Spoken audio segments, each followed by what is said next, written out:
Assalamualaikum warahmatullahi wabarakatuh. Selamat datang kembali di channel Rio Sport. Oke, di awal perjumpaan ini kami akan sedikit menjawab pertanyaan. Banyak yang nanya nih, apakah benar Liga 1 akan ditunda lagi? Lah, ditunda kenapa nih? Oke, jadi gini ya awalnya ya. Timnas Indonesia kan akan lakoni tahap 2 kualifikasi Piala Dunia 2026 zona Asia. Tanggal 16 November, Timnas akan melawan Irak dalam laga away. Setelah itu, Timnas ini nggak akan kembali ke Indonesia dulu dan akan langsung away lagi ke Filipina pada tanggal 21 November mendatang. Nah, perubahan jadwal ini lantaran Indonesia akan ada Piala Dunia U17. Jadi, Filipina akan bertindak sebagai tuan rumah terlebih dahulu dalam kualifikasi tahap 2 ini. Sebelum kita kasih jadwal lengkap kualifikasi Piala Dunia tahap 2 ini zona Asia ya, kita akan sedikit bahas apakah dengan Timnas lakoni kualifikasi tahap 2 ini Liga akan ditunda. Ini apa ya, sedikit nyeleneh juga sih sebenarnya. Sebab biasanya yang nanya kayak gini tuh berarti nih orang tuh cuma tahu nonton doang. Tapi nggak apa-apa deh, kita akan kasih tahu aja ya. Kualifikasi Piala Dunia zona Asia tahap 2 ini kan dimulainya 16 November 2023. Sementara Liga 1 itu putaran pertama berakhirnya 30 Oktober 2023. Jadi masih banyak waktu, cukup lama lah ke tanggal 12 ini. Ngerti dong sekarang, masa gitu aja nggak ngerti sih? Cuma mungkin yang ditanyakan tuh kayak gini kali ya. Tanggal 12 itu kan Timnas udah berangkat ke Irak nih. Berarti pemain-pemain yang dipanggil ke Timnas itu udah nggak bisa bela timnya masing-masing dari sekarang dong. Kan mereka harus latihan bersama Timnas. Nah, inilah uniknya Wakanda. Kalau di luar negeri memang seperti itu. 1 minggu sebelum Timnas main, para klub sudah harus lepas pemain dan para pemain udah harus kumpul di Timnas. Tapi di Indo mah mana main. Di Indo mah klub lepas pemain 2-1 hari sebelum Timnas berangkat pun nggak apa-apa. Jadi tenang, para pemain Timnas yang jadi pemain inti di klub Liga 1 masih bisa main kok. Kecuali para pemain abroad alias pemain yang main di luar negeri. Emang 1 minggu itu udah harus gabung Timnas. Fix ya, udah paham ya?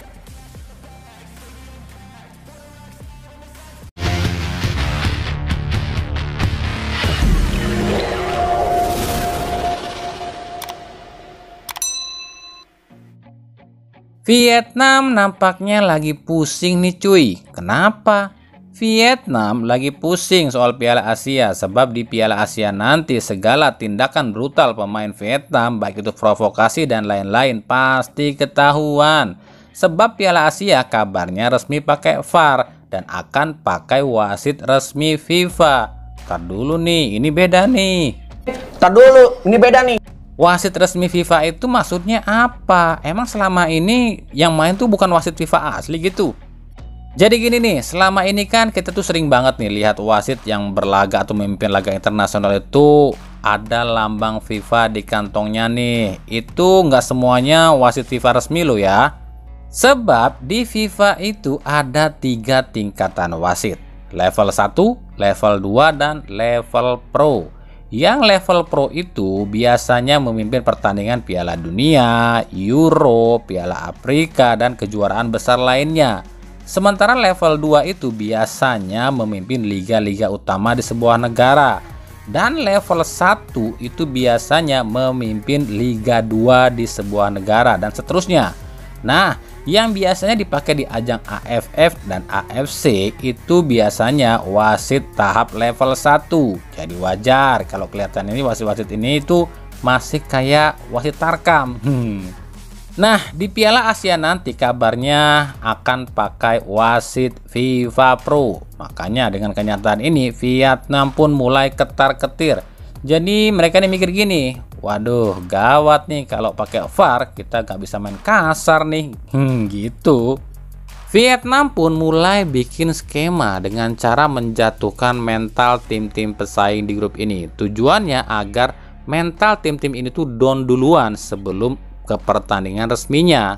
Contoh, kemarin Vietnam ini ngejek Indonesia yang bilang Indonesia ini cuma bagus di level kelompok usia, sementara di timnas senior Indonesia ini jelek. Lalu Vietnam pun nyinyirin timnas Irak yang katanya timnas Irak ini banyak palsuin umur dan katanya timnas Irak ini milih wasit sendiri saat berlaga. Lalu Vietnam pun nyinyirin Jepang juga yang katanya mentang-mentang timnas Jepang ini timnas nomor 1 Asia selalu diuntungin sama wasit. Aduh, gini amat yang di Vietcong. Ya udah, tunjukin aja kemampuan lu. Nah, buat tim-tim lain di Piala Asia yang satu grup dengan Vietnam, ya udah tuh bantai aja tuh tim Vietcong, tuh man. Kita beralih ke berita klub. Kabar mengejutkan datang dari mantan kapten timnas U19 Evan Dimas Darmono. Pemain asal Surabaya yang kini main di Arema ini saat ini tengah cedera. Di tengah cederanya dan tak terpakainya Evan Dimas di era pelatih Fernando Valente, tersiar kabar jika Evan akan hengkang, tapi bukan hengkang ke klub lain, melainkan ada kabar jika Evan Dimas akan pensiun dari dunia sepak bola. Ini tentunya mengejutkan sebab di awal kemunculannya Evan ini digadang-gadang akan jadi superstar di Indonesia. Kami pun tak tahu pasti kenapa Evan ini sampai seperti ini. Padahal dari segi skill Evan ini di atas rata-rata dan bisa dibilang jadi salah satu playmaker terbaik di Indonesia. Tapi gara-gara satu insiden akhirnya membuat Evans pun hancur. Ya, Doan Van Hau. Inilah aktor antagonis si penyebab Evan Dimas hancur. Sejak Evan dicederai oleh Van Hau, performa Evan jadi menurun. Gonta-ganti klub tapi tetap seperti terbuang. Bahkan di klubnya saat ini Evan justru tak terpakai. Tapi apapun itu, semua keputusan Evan ini semoga saja menjadi keputusan terbaik yang dipilih.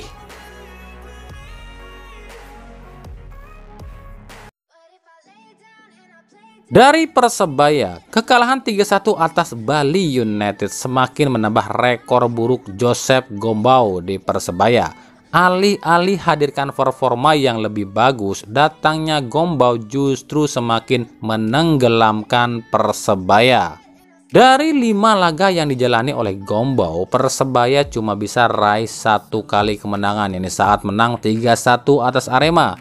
Selebihnya 3 kali kalah dan 1 kali imbang. Banyak yang bilang para pemain Persebaya jadi males bertanding sejak Gombau datang, sebab Gombau ini punya sifat aneh yang bikin pemain ini jengah.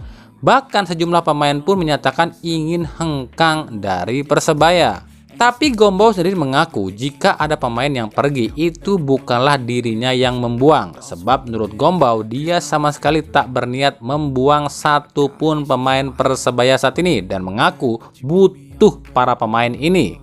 Nah, kita akan lihat apakah di jendela transfer ini Gombau bisa mendapatkan para pemain hebat dan akan berapa banyak pemain Persebaya yang hengkang. Yang terbaru, meskipun belum diumumkan akan hengkang, tapi So Yamamoto kabarnya benar-benar akan hengkang. PSS Sleman kabarnya ajukan tawaran pada Persebaya untuk bisa memboyong So, sebab katanya PSS ini kesulitan mendapatkan Taisei Marukawa dari PSIS. Maka dari itu PSS Sleman akan mengalihkan buruannya pada So Yamamoto. Ternyata masih nafsu juga di Liga ya PSS Sleman, padahal udah ditetapkan sebagai tersangka match fixing loh. Gimana nih PSSI?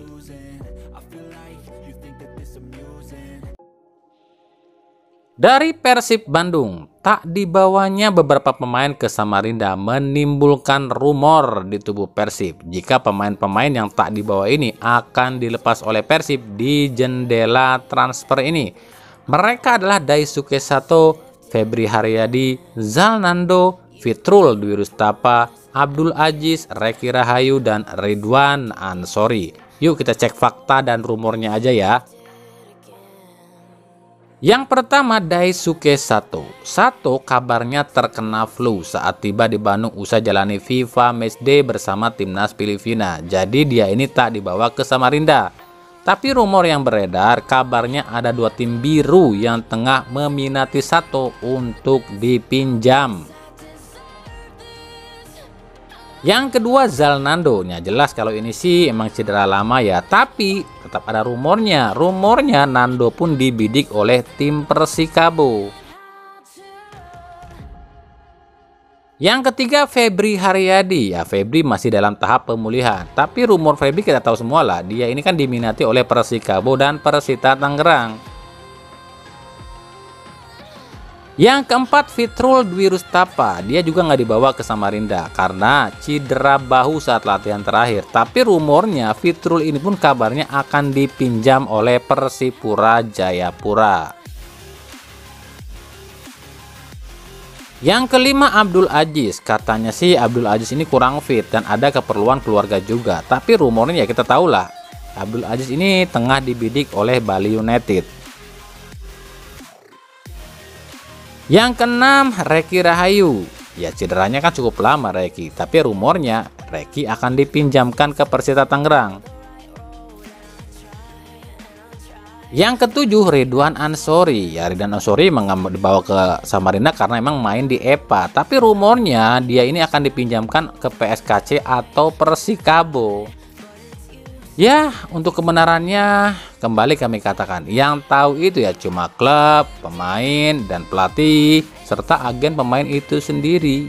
Ya, itu yang paling tahu ya, kita cuma bisa nebak-nebak.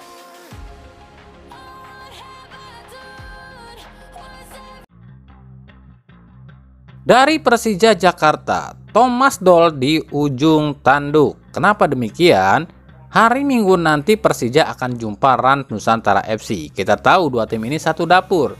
Doll di sini ibarat buah si malakama. Jika kalah dari Rans, dirinya akan terancam dipecat oleh manajemen Persija.